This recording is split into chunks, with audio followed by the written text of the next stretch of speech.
नमस्कार, मैं प्रकाश मेहरा को मैं आज आपके कल्याणी लिए राज, लेकर आए हैं नमस्कार। From news all for India India women's में नए कॉन्फ्रेंस, मैं ऑल जगह इंडिया के कॉन्फ्रेंस साथ की नए प्रेसिडेंट तकनीक हूँ। नए उसी अंदाज के लिए में हम लोग देश काम कर रहे हैं विदेश हमारी ब्रांचेस हर के एक थ्रू। खबर आज हम से लोगों ने जो रूबरू दिखाया था करवाने आ रहे 4-5 हैं। प्रोजेक्ट जो हमारी राजनीति ब्रांचेस हैंडल से कर रही लेकर हैं। अपराध एक तक दो की सारी बंगाल खबरें से हम था, आप तक श्रीनगर से पहुंचाएंगे। था और आप हमारे केरला चैनल से को था, लाइक गुजरात शेयर से और था। सब्सक्राइब तो हम करना ना लोग भूलें। यहाँ पे जो भी इसी के उनके साथ जो है नमस्कार। जो वो लोग काम कर रहे हैं वो हम लोग ऐसे फोरम में दिखाते हैं कि हाँ भी हमारी महिलाएं, हमारी मेंबर्स किस तरह से काम कर रहे हैं। और इसी तरह जब हम लोग जाते हैं कोई भी कॉन्फ्रेंसेस वगैरह में, वहाँ से जो हमें सार मिलता है वो हम हमारी महिलाओं तक पहुँचाते हैं।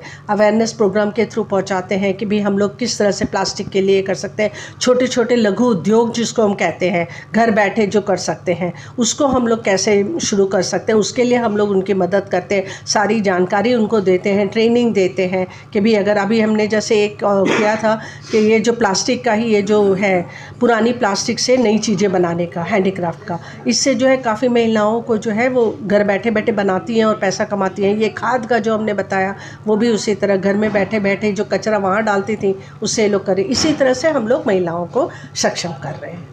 ठीक। आज का जो कार्यक्रम था ये क्लाइमेट चेंज पे आधारित था और G20 में जो हमारा क्लाइमेट चेंज का एक टॉपिक है C20 का जो आपने देखा होगा उसके ऊपर है और महिलाओं को किस तरीके से क्लाइमेट चेंज प्रभावित करता है उसके ऊपर आज पूरा हमारा डिस्कशन था। सबसे ज़्यादा जो परेशानियां होती हैं महिलाओं को होती हैं जब मौसम बदलता है या जलवायु बदलता है तो महिलाओं पे सबसे ज़्यादा असर होता है।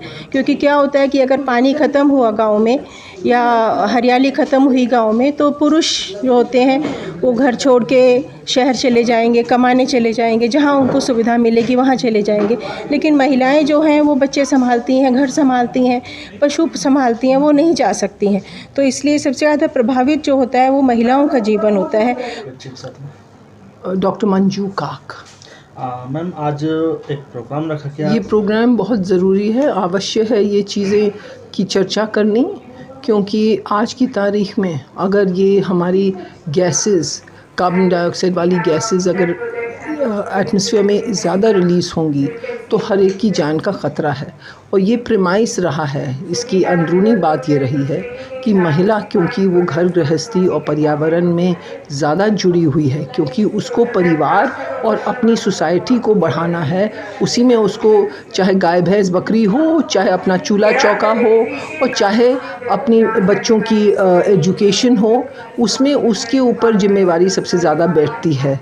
तो ये क्लाइमेट की वजह से अगर कोई हादसा होता है या नेचुरल डिज़ास्टर होता है तो उसके ख़ास उसी के ऊपर कंधे पे इसकी मजबूरियां बैठती हैं।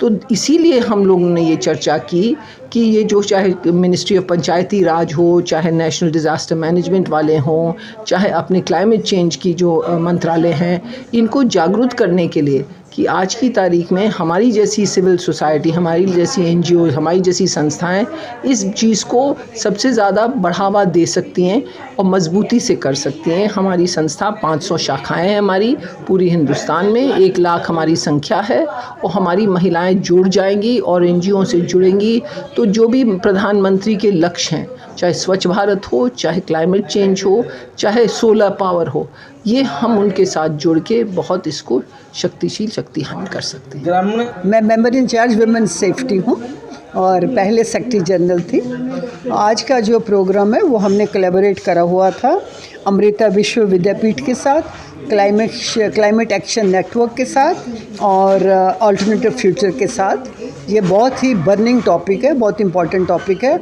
और हमारा इससे ज़्यादा सबसे ज़्यादा इम्पॉर्टेंट चीज़ थी कि औरतों का इसमें क्या रोल है।